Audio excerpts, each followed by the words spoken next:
Hey, what's up guys? Red Bishop here and welcome back to my channel. Today we actually have something kind of different for my channel because it's Black Ops 2 gameplay. I know I haven't had some gameplay for Call of Duty in general for the past few months, so I figured the new maps are out. Let's try to get a gameplay up here for you guys, and that's what this is. With this, I want to talk about the new maps that just came out. We had the remake of Summit, which is called Uplink. We had the paintball map. We had Cove, which is kind of like an island map. And then we had the bridge map, which apologies, I don't actually remember most of the names off the top of my head. But I want to give my impressions of the maps, and so far, since we're 3 map packs in, we only have 1 left. So I want to give my impressions of that. And I'll start off with the Summit remake, Uplink. As a person who mainly plays Domination, Uplink kind of misses the mark for me. I like the fact that everything has stayed the same. It's the same geometry from Summit, all of that. Of course, it's a little different aesthetic. It's a little bit darker. You're playing at night. There's kind of these spotlights on you. It looks better because it's different graphics, and they've had 2 extra years to kind of improve on their graphics and their engine and stuff. But when playing Domination, used to there was a cap spot you could cap B on one side of a wall from Seaside. You can no longer do that. Now, I don't know if they took that out on purpose or whatever, but that kind of ruins Domination for me because that's a key point to making sure that people can't see you, because most people that play Call of Duty don't know about that cap spot. But it's no longer there, so obviously it doesn't really matter. But I like the flow of that map still. I think it's one of the Summit is one of the best maps, I think, in any Call of Duty game. I don't think Uplink is that high up there, even though it is kind of the same map. It's a different style of play in Black Ops 2 compared to the style of play from Black Ops 1. But I do think it's still a pretty decent map. And I won't talk about the bridge map because I think that's the worst map out of this bunch. But I will talk about the paintball map that I really, really enjoy. I like the overall aesthetic of that map as well. I like the inside paintball arena. I kind of wish on Domination that's where the B flag was. I think that would have been cool, but I understand why it's not, because the inflatable objects that are in that arena you can't actually destroy. So, and I don't think you can shoot through them either. So if you had a B flag in there, I don't really know where they would put it. But I like that map. I will say this, it seems like this map pack in general, all 4 maps are relatively small. I think the bridge map is the biggest of the 4.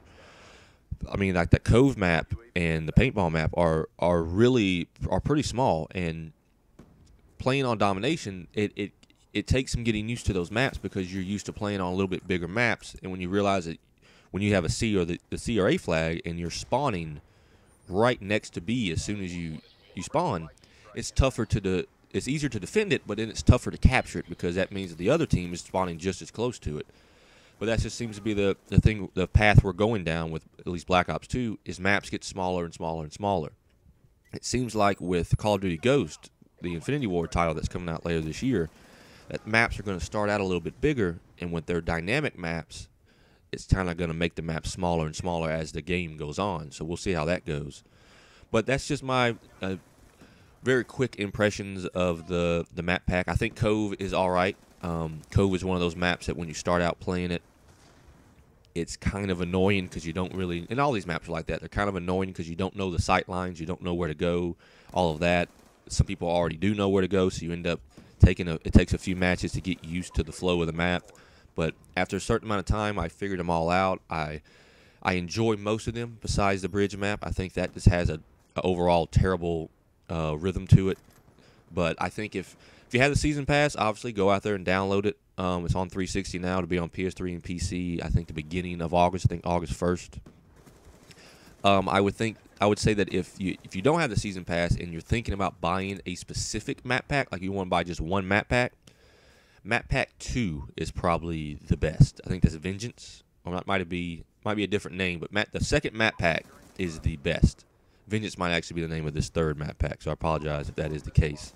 But yeah, that's my quick impressions of the map pack. And since we still have a little bit to go in this game, I want to talk about the summer. You know, the summer kind of is the dread of video games for everybody because not many games release. So I've been playing for the last few days. I've been playing a game called Ride to Hell Retribution. If you do not know what that game is, I highly suggest you check out some gameplay for it.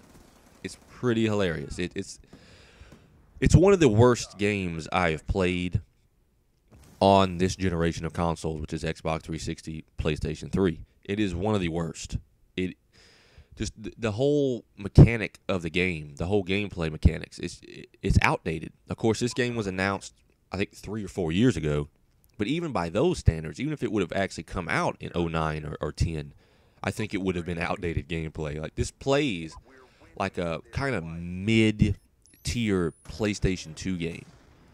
Which, if you remember PlayStation 2 games, there were a lot of high-caliber games. There were also some pretty crappy ones. And this kind of plays like a game that released in the middle of the Xbox One, PlayStation 2 years. It's using Unreal Engine. Doesn't necessarily look that great. It doesn't play that great. The shooting is atrocious. When it comes to the shooting, you have to pretty much shoot them in the head to kill any enemies, because if not, even on easy, I played it on easy for a little bit to see how it was. They are bullet sponges, the enemies.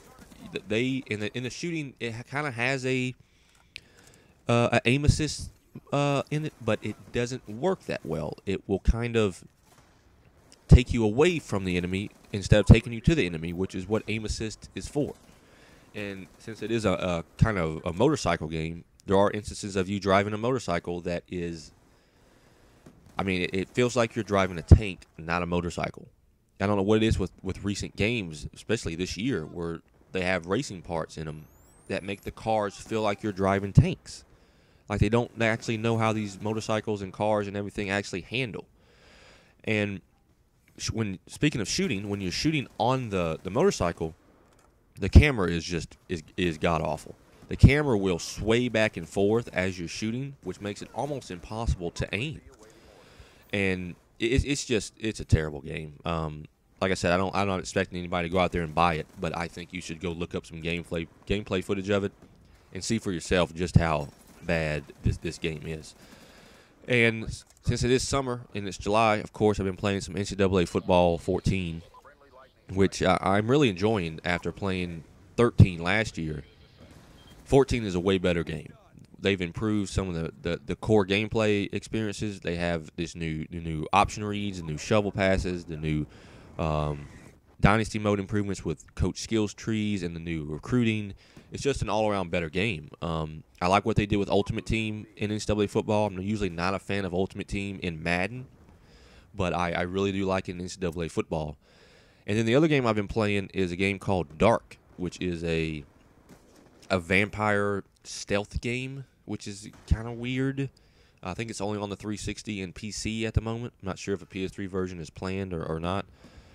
I don't know if it's because it's all right. I don't know if it's because I'm coming off of playing that Right to Hell Retribution game that I'm enjoying what I'm playing of Dark, but I kind of like where it's going. I like the fact that it's a stealth game, but also you're a vampire, and that kind of adds different elements to the overall gameplay. Again, if you don't know what Dark is, just search Dark gameplay footage on YouTube, and you'll find some stuff for it. But yeah, that's the 3 games I've been playing over the last week. I apologize. There's not been a ton of commentaries from me over the past few months. I told myself when I started this channel I'm not going to put a video out every day because there are people out there that do that and do it way better than me. So with that, this gameplay is winding down. I want to thank you guys for watching, for listening, and I will try my best to get more gameplay and commentaries up in the future. But with that, thanks.